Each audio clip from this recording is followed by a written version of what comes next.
ఒక చిన్న విషయం ఏమైపోయిందంటే ఇక్కడ తను నా దగ్గర ఒక మాట, నా హస్బెండ్ దగ్గర ఒక మాట. నేనేమనుకుంటాను, నా దగ్గర వదినా వదినా అని పిలిచినప్పుడు నేనేమనుకుంటాను, అసలు తనని అనుమానిస్తానా నేను? కానీ నువ్వు అక్కడ వెళ్ళి మాత్రం నువ్వు లేకపోతే నేను చచ్చిపోతాను, నాకు నువ్వే దిక్కు అని మాట్లాడుతున్నావు. నేను దాన్ని ఎలా డైజెస్ట్ చేసుకోవాలి? ఈ డబల్ గేమ్ నాకు తెలిసినప్పుడే నేను వాళ్ళ ఇంటికి వెళ్ళి అడిగా. అది కూడా పీక్ స్టేజ్లో. తనకి మల్టిపుల్ టైమ్స్ కాల్ చేయడం జరిగింది, నో రెస్పాన్స్. భయం. తెలిస్తే నన్ను ఇంకేమైనా చేసేస్తుంది, ఎదురుగా మాట్లాడలేకపోయింది. అస్సలు నా ఎదురుగా మాట్లాడదు. ఎందుకనంటే నేను ఏదున్నా కరెక్ట్ మాట్లాడతాను, నేను ఏదున్నా కరెక్ట్ స్టాండ్ తీసుకుంటా. ఇది తప్పంటే ఇది తప్పు, లేదంటే లేదు. ఎక్కడ అమ్మాయిని తీసేస్తానో అని నా వెనకలా చేసింది తను ఇదంతా. అప్పుడు నేను ఇంకా అవుట్ బస్ట్ అయిపోయి ఈ విషయం ఇక్కడ ఫుల్ స్టాప్ పెట్టాలి అని చెప్పి నేను వాళ్ళ ఇంటికి వెళ్ళి ఆ అమ్మాయిని అడగడం జరిగింది. ఆ అమ్మాయి మా ఆయనకు దగ్గరగా రావడం చూసి నేను అసలు దగ్గరగా రావడం కూడా నేను ఓర్చుకోలేదు. అలాంటిది నేనే అమ్మాయిని పంపిస్తున్నా అని చెప్పి వేశారు. ఆ దగ్గరగా రావడంతో నేను ఆ అమ్మాయిని నువ్వు దూరం జరుగుగానంటే తను నేను ఇక్కడే ఉంటా అన్నట్టుగా ఉంటే అప్పుడు నేను కొట్టడానికి వెళ్ళాను. అక్కడ జానీ మాస్టర్ ఎందుకు ఉన్నాడు అప్పుడు? మీరు మేము వెళ్ళాము అమ్మాయికి సంజాయించడం కోసం, జానీ మాస్టర్ తీసుకొని వెళ్ళారు సంజాయించడం కోసం. అప్పుడు కూడా ఆ అమ్మాయి ఏమని నేను తెలుసా, నా దగ్గర వీడియో ఉంది. మా ఇద్దరి మధ్య ఏం లేదు, మా ఇద్దరి మధ్య ఏమీ లేదు. ఎందుకు ఉండాలి మా ఇద్దరి మధ్య? మరి మా ఇద్దరి మధ్య ఏం లేదు అని అంటున్నావు. మళ్ళీ 16 సంవత్సరాల నుంచి నన్ను హెరాస్మెంట్ చేస్తారు అంటున్నావు. మా ఆయనతో ఏమో పెళ్లి చేసుకుంటా అని అంటది, నాతో ఏమో ఏం లేదంటది, వదినా అంటది. ఇదంతా అమ్మాయి మెంటాలిటీ అర్థం కావట్లేదు అండి. తన కెరియర్ కోసం తను ఏమైనా చేస్తుంది.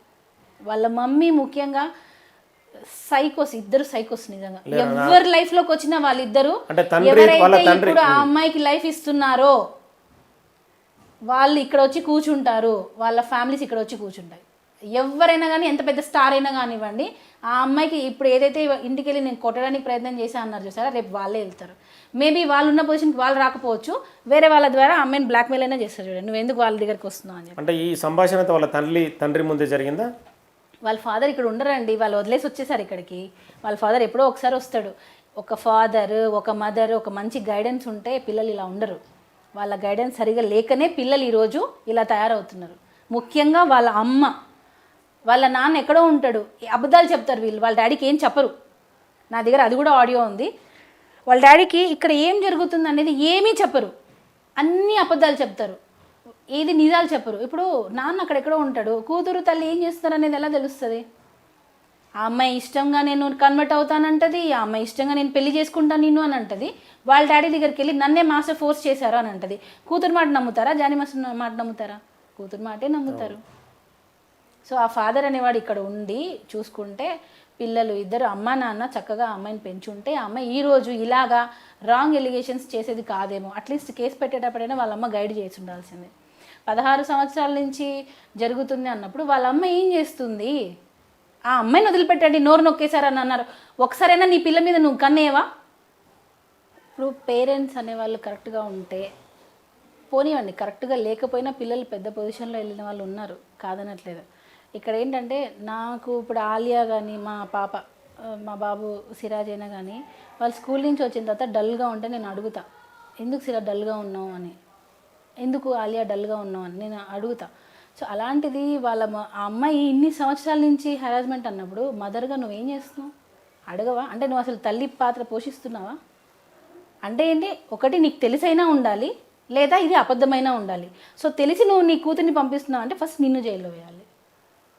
సో ఇప్పుడు జానీ మాస్టర్ది తప్పైతే వీళ్ళ అమ్మది కూడా తప్పే.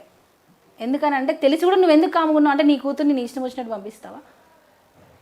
ఇప్పుడు మదర్కి చెప్పుకోలేకపోయింది అని అంటే ఆ చెప్పుకోలేని ఫ్రీడమ్ నువ్వు ఎందుకు ఇవ్వలేదు కూతురికి? అంటే డ్యాన్స్ నేర్చుకుంటున్నాను అనుకోవచ్చు అట్లా కూడా. ఎక్కడ డ్యాన్స్ నేర్చుకుంటుంది? అమ్మాయి పుట్టినప్పటి నుంచి డ్యాన్స్ నేర్చుకుంటూనే ఉంది. ఓకే, మరి ఎక్కడ డ్యాన్స్ నేర్చుకోవడానికి దీనికి ఏం సంబంధం? జానీ మాస్టర్ దగ్గరికి వచ్చాను డ్యాన్స్ నేర్చుకోలేదు. అవకాశాల కోసం, సరే అదే నిజం అనుకుందాం, అవకాశాల కోసం నిన్ను నువ్వు వదులుకుంటావా? నీకంటూ సెల్ఫ్ రెస్పెక్ట్ లేదా? అంటే మీ ఫ్యామిలీకి లేదా? వదిలేసుకుంటారా మీరు? అవకాశాల కోసం వదిలేసుకుంటారా? అంటే మీరు వదిలేసుకున్నా మీరు టాప్లోకి వెళ్ళిపోవాలి, అంతేనా? అలాంటప్పుడు ఈ రాంగ్ ఎలిగేషన్స్ ఎందుకు? మరి ఇష్టంగా వచ్చాను నన్ను ఒప్పుకోండి, మరి ఎందుకు ఇవన్నీ? మరి ఒకటి నీ ఇష్టంగా వచ్చి ఉండాలి, లేదా ఇవి రాంగ్ ఎలిగేషన్స్ అయినా అయి ఉండాలి. బలవంతంగా చేశాడంటే ఏం చేస్తున్నారు మీరు ఇన్ని రోజులు చెప్పకుండా? కూతురికి చిన్న పిల్ల కాదండి ఆ అమ్మాయి ఏం చిన్నపిల్ల కాదు. ఇది నన్ను ఇలా బలాత్కారం చేశారు, మల్టిపుల్ టైమ్స్ హోటల్లో రూమ్స్ బుక్ చేశారని అంటే ఇప్పుడు అవుట్డోర్ షూటింగ్స్కి వెళ్తారు, మరి స్టేయింగ్కి ఇక్కడ రోడ్ మీద పడుకోబెడతారా ఆర్టిస్టులని? ఇప్పుడు అసిస్టెంట్ కొరియోగ్రాఫర్స్, డాన్సర్స్ వీళ్ళందరూ వస్తారు, వాళ్ళకి రోడ్ల మీద ఇస్తారా బెడ్షీట్లు ఇచ్చి పడుకోండి అని? రూమ్సే కదా బుక్ చేస్తారు. అప్పుడు రూమ్స్ బుక్ చేసినందుకు దానికే రూమ్ బుక్ చేశాడని చెప్తే ఏం చెప్పాలి ఇంకా? ఇప్పుడు అలానే జరుగుతున్నాయి. ఇలా రూమ్ బుక్ చేశాడు అని అంటే దీని గురించి అని చెప్పేస్తున్నారు. దేనికి బుక్ చేశారు? వాళ్ళకి షెల్టర్ కావాలిగా, సాంగ్ జరిగినప్పుడు వాళ్ళకి షెల్టర్ ఇవ్వాలిగా. ఏదో ఒక హోటల్లో రూమ్స్ బుక్ చేస్తారు. మరి ఇక్కడ జానీ మాస్టర్ చేసే తప్పు ఏంటంటే తనతో పాటు ఈక్వల్గా ట్రీట్ చేయడం తప్పు. మనము కింద వాళ్ళని కింద వాళ్ళలాగానే చూడాలి, మనతో పాటు మెయింటైన్ చేయకూడదు. మనతో పాటు చేసామని అంటే వాళ్ళిద్దరికి ఏదో ఉంది, ఉన్నారు, వాళ్ళిద్దరు కలిసి ఎంజాయ్ చేశారు, ఇంతే. అదే అసిస్టెంట్స్ కంటూ వాళ్ళని కొంచెం దూరంగా పెట్టి అలా చేస్తుంటే మేబీ ఈ ప్రాబ్లమ్స్ వచ్చి ఉండకపోవచ్చేమో. మతం మార్పిడి అనేది ఇక్కడ ప్రధాన విషయం. మీరు ఇంతకుముందు చెప్పారు, ఆమె ఏదైతే విక్టిమే మతం నేనే మార్చుకుంటాను చెప్పింది, కానీ ఇక్కడ మీ పేరు కూడా సుమలత అలియాస్ ఆయేషా. అంటే మీరు లవ్ మ్యారేజా మీది? అవును, లవ్ మ్యారేజ్. అదే, నేనేం మతం మార్చుకోలేదు, నన్నేం మాస్టర్ బలవంతంగా నువ్వు ఇది చేయి అది చేయి. అలియాస్ ఆయేషా అనే పేరు. అవును, ఇప్పుడు హిందూస్లో కూడా ఇప్పుడు మాది నాయుడుస్ అండి, శెట్టి బలిజా అంటారు, కొంతమంది నాయుడుస్ అంటారు. ఇప్పుడు హిందూస్లో కూడా పెళ్లి కాకముందు ఒక పేరు ఉంటుంది, పెళ్ళి అయిన తర్వాత ఒక పేరు ఉంటుంది. అంటే జాతకాల ప్రకారం పేర్లు మార్చుకుంటారు. అప్పుడు మరి మతం మార్చుకున్నట్ట? ఇప్పుడు నాది ఇంటర్ క్యాస్ట్ మ్యారేజ్, సో నన్ను మా అమ్మ వాళ్ళు సుమలత అని పిలుస్తారు, మా అత్త వాళ్ళు ఆయిషా అని పిలుస్తారు. పిల్లల పేర్లు కూడా అంటే ఆలియా, సిరాజ్. ఇక్కడ ఎక్కడ మీకు ముస్లిం పట్టినట్టు ఉంది చెప్పండి? మీకు ఆలియా, ఇప్పుడు ఆలియా భట్ హీరోయిన్ ఉంది, ఆమె ముస్లిమా? సిరాజ్ అని అతను ఉన్నాడు, మరి అతను ముస్లింగా ఉన్నాడా? సిరాజ్ అంటే హిందూస్ లేరా? మరి పిల్లల పేర్లు కూడా మేము ఒక వర్గానికే పెట్టలేదు కదా. ఆలియా అని అంటే రెండిటికి ఉంటుంది, సిరాజ్ అని అంటే రెండిటికి ఉంటుంది. ఇప్పుడు నేను ఇంకా వేరే వేరే పేర్లు పెట్టి పర్టికులర్గా ఒకదానికే స్టిక్ అయి ఉంటే నేను అసలు ఈరోజు మీడియా ముందుకే రాను కదా. మరి లవ్ జిహాద్ అంటారు అంటే మీ ఇష్టం వచ్చినట్టు రాసి పడేస్తారు. ఇది ఈ లవ్ జిహాద్ అనగానే ఇంకా ప్రేమ పెళ్లి అనగానే లవ్ జిహాద్. ఎందుకనంటే ఇక్కడ ముస్లిం అవ్వడం తప్పు, వాళ్ళు ఆరోపిస్తున్నారు. ముస్లిం అవ్వడం తప్పు ఇక్కడ. అంటే ఇండియాలో ఓన్లీ మిగతా వాళ్ళే ఉండాలా, ముస్లిమ్స్ బతకద్దా? అంటే ఏ ముస్లిం హిందూ అమ్మాయిని లవ్ చేస్తే లవ్ జిహాదా? ఇదేంటండి ఇది? ఆ అమ్మాయి అంతకు ఆ అమ్మాయే ఇష్టంగా నేను వస్తాను అంది. మీరేం క్యాస్ట్ అండి? మీరు ఇప్పుడు సపోజ్ మీరు ఒక పూజ చేస్తుంటారు, నేను అడుగుతా, సరే నేను నా పూజ చేస్తాను సార్, నాకు నేర్పించండి సార్ అంటే మీరు నేర్పించరా? ఖచ్చితంగా నేర్పిస్తారు. మరి ఇక్కడ నేర్పించడం తప్పు అంటున్నారే. నాకు నమాజ్ చదవాలని ఉంది అనింది, నేను చదివిస్తాను, దాని తప్పే ఉంది. వ్యక్తుల ఇష్టాలు ముఖ్యంగా మిగతావి కాదు కదా. మరి ఇప్పుడు నాకు గణేష్ పూజ చేయాలని ఉంది, లేదా శివుడు పూజ చేయాలని ఉంది, లేదా రాముడు పూజ చేయాలని ఉంది, నేను అడుగుతాను మిమ్మల్ని, సార్ ఎలా చేయాలి సార్, ఏ రోజు ఏ వ్రతం చేయాలని అడుగుతా. అలా ఈ అమ్మాయి దీని గురించి అడిగింది, దానికి ఎందుకు లవ్ జిహాద్ అని పెడుతున్నారు? ఈ మధ్యన ఒక మైనారిటీ కూడా వినాయకు సంబంధించిన లడ్డును కూడా అతను పాడుకున్నాడు.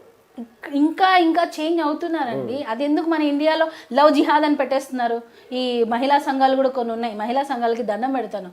నిజమైన లేడీస్కి సపోర్ట్ చేయండి, ఎవరైతే రియల్ విక్టిమో వాళ్ళకి సపోర్ట్ చేయండి. మగవాళ్ళకు కూడా న్యాయం జరగాలి. ఇది 100% నేను ఇప్పుడు మగవాళ్ళ గురించి మాట్లాడుతున్నాను. ఓకే, ఒక మహిళగా జానీ మాస్టర్ భార్యగా ఫైనల్గా మీరు చెప్పుకోవాల్సింది ఏముంది?